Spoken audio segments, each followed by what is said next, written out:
So we ran into some problems with the Billboard charts this month. When I accessed the website, As It Was by Harry Styles was still on top.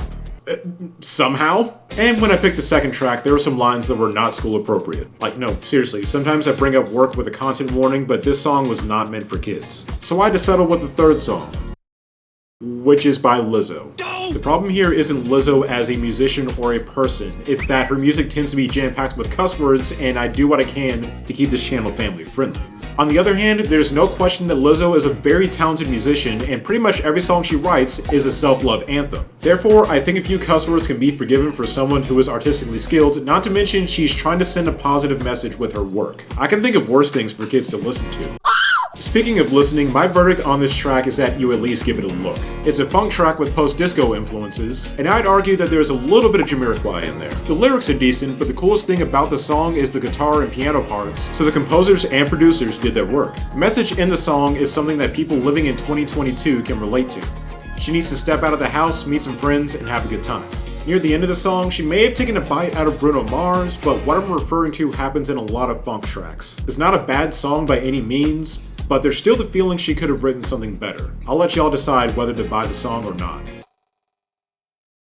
Meanwhile, in the dance music community, we have this track by LF System. There's moments of neat part writing, and the coolest quirk about this track is the tempo changes. It starts out with slow funk, instantly changes into a house or disco tempo, and continues to vary tempo throughout the song. Unfortunately, the novelty wears off in about a minute. Each stanza has a similar melodic and rhythmic contour without a lot of changes in the backing track, so each phrase begins to sound the same. In the beginning alone, you hear the same stanza 3 times without a lot of major differences. I've certainly seen worse songs make it to the top of Beatport, but there are other songs more deserving than this one. I have yet to find a chart-topping tune on this website that I can fully recommend, which is kind of embarrassing, but I'm not going to start here. Skip this track. This tune does remind me of Show Me Love by Robin S. While I'm not the biggest fan of the backing track, interest is created by Robin's changes in lyrics, rhythm, and pitch from one musical phrase to another. Not to mention, the vocals she recorded are timeless, making it a dance floor anthem. It probably helped that she was suffering from the flu when she recorded, so she kinda pulled a John Lennon there.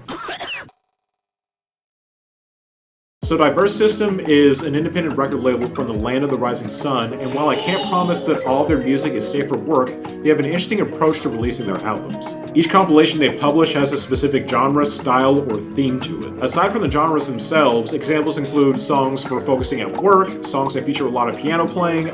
The result is that you get a diverse selection of high-quality music every few weeks. In this case, the track I listened to was, and I'm only going to try to pronounce this once, Vamos Dançar or Pôr-do-sol. This track is a smooth mix of bossa nova and hip-hop. The Brazilian and electronic percussion blend pretty well with each other, and it's very reminiscent of Bad Snacks' Nujabes or In Love with a Ghost. My main gripe about this track is that Sour decided to boost the volume on the noise coming from the guitar. That sound is usually when a guitar player, especially on an acoustic guitar, is sliding their fingers on the fingerboard. Keeping a little bit of this sound in a track can be pleasing, but boosting the sound by that much becomes irritating. In fact, around a minute 16, Sour runs a low-pass filter on the instrumental track, and that actually makes the track sound better. So why he couldn't adjust the timbre for the majority of the song is a bit confusing. To wrap this up, despite my reservations about the guitar sounds, I'll give this track a fair shake. It's well composed, well produced, and hopefully it serves its purpose. You know, we've had a rough time finding high-quality music since the second episode, but when we find it, it'll be worth it. And whether you want to get into music someday or just want to find some good songs, hopefully these videos give you a pretty good idea of which works are cleverly written versus bottom-feeding filth designed for peasants. Until next time, peace.